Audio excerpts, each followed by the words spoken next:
Jadi hari ini Adahan ingin mengajak semua penonton-penonton di luar sana, ayahanda bonda, tuan-tuan dan puan-puan untuk ikuti SOP yang telah ditetapkan oleh kerajaan. Sebab apa?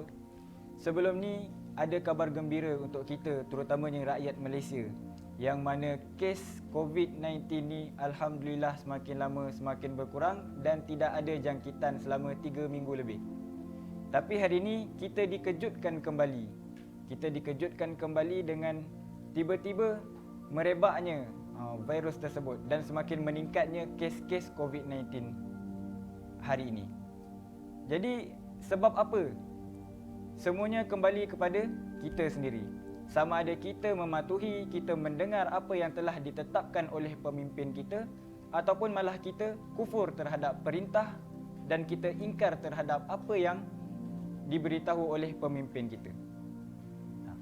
Jadi dekat sini, kalau kita bandingkan diri kita, orang-orang yang dah besar, dengan pelajar-pelajar prasekolah ataupun pelajar-pelajar tadika, pelajar-pelajar tadika ini lebih mematuhi SOP, lebih mendengar nasihat, lebih mengikuti aturan-aturan yang telah ditetapkan berbanding dengan kita. Ini menunjukkan apa? Menunjukkan bahawasanya budak-budak prasekolah atau budak-budak tadika itu jauh lebih pintar daripada kita. Sebab apa? Sebab kita tidak mendengar. Kita tidak sedar bahawasanya apa yang telah ditetapkan oleh pemerintah, apa yang telah ditetapkan oleh pemimpin kita, semuanya adalah untuk kebaikan diri kita sendiri. Tanamkan dalam hati untuk mematuhi, untuk ikut apa yang telah ditetapkan untuk kebaikan diri kita dan seluruh rakyat yang ada di dalam negara Malaysia khususnya. Jadi sama-samalah kita berfikir, sama-sama kita bermuhasabah balik. Adakah kita ini termasuk ke dalam golongan orang-orang yang mendengar pemimpin kita? Adakah kita termasuk ke dalam golongan orang-orang yang ingkar dengan arahan pemimpin kita? Jadi kita telusuri, kita tengok, kita nilai diri kita sendiri. Takkanlah kita nak tunggu macam PKP sebelum ni sampai kerajaan turunkan ataupun hantarkan frontliner seperti askar, polis untuk jaga seluruh jalan dan ada sedikit kekerasan. Takkanlah kita ingin mendengar suatu arahan tu jika ada kekerasan. Jadi tanamkan dalam diri kita sendiri. Tanamkan. Ingat baik-baik, al-insanu yakfi bil isyarah wal hayawanu faqat bil asa. Manusia itu cukup dengan isyarat saja.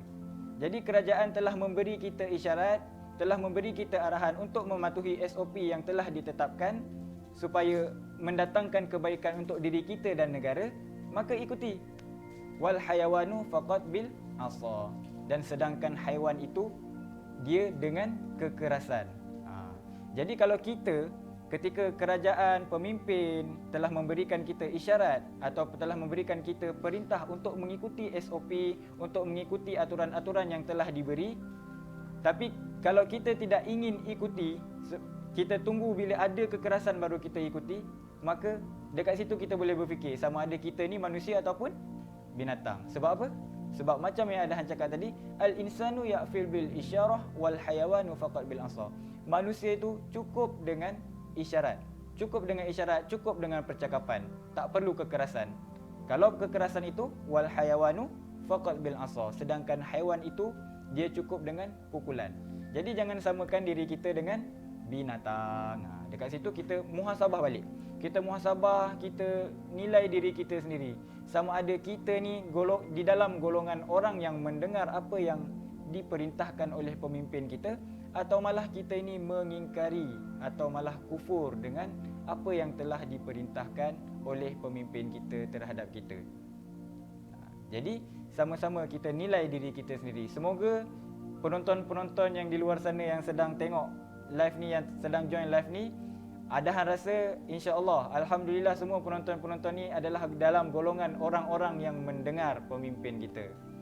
Jadi sama-sama kita bekerjasama, kita jaga kita supaya apa? Supaya negara Malaysia bebas daripada COVID-19 ni. Kita doakan sama-sama semoga Allah cepat mengangkat virus ni dari dalam negeri kita ini.